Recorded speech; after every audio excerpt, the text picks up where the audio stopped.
పచ్చిబద్దలు దోసకాయ ముక్కలండి ఇవి కోసుకున్నాను.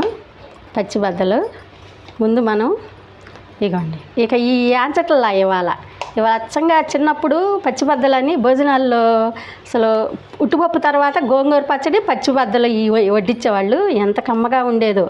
అందుకని ఇవాళ నేను పచ్చిబద్దలు చేసుకోవాలనిపించింది. పచ్చిమిరకాయలు అవి అగోండి.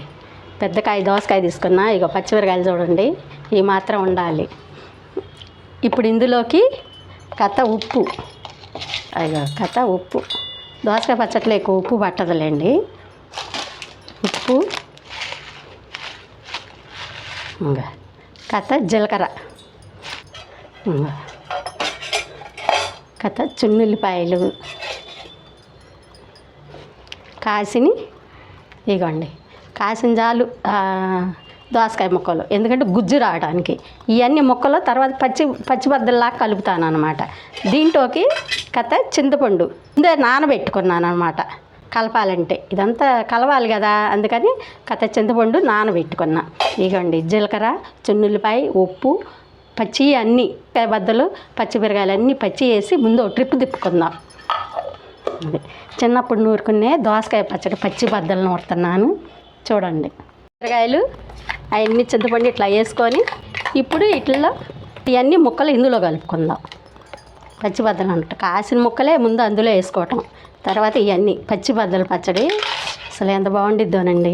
ఇందులో ఇక పొయ్యి మీద పెట్టి యాంచవసరలు అయ్యి కమ్మగా ఉంటుంది అసలు. ఇవ్వండి, గుజ్జుగా ఉంటుంది, బద్దలుగా ఉంటుంది. ఎక్కువ దోసకాయ పచ్చట్లో ఉప్పు ఎక్కువ పట్టదు, దోసకాయ గురిలో కానీ దోసకాయ పచ్చట్లో కానీ. అది చూడండి పచ్చిబద్దలు. ఇప్పుడు నేను కొంచెం తిరమాది పెట్టుకుంటే ఈ పచ్చడి అయిపోయినట్టే. ఇదివరకు భోజనాల్లో ఇట్ట 2 బద్దలే వడ్డించుకుంటూ పోయేవాళ్ళు. అసలు ఎంత కమ్మగా ఉండేదోనండి. గోంగూర పచ్చడి పచ్చిబద్దలు లేనిది అసలు భోజనం లేదు వెనక, అంత బాగుండేది అనమాట. ఇప్పుడు దీన్ని తిరమాది పెట్టుకుంటాను. ఈ యాంచవసరలా తిరమాది పెట్టుకుంటే చాలు.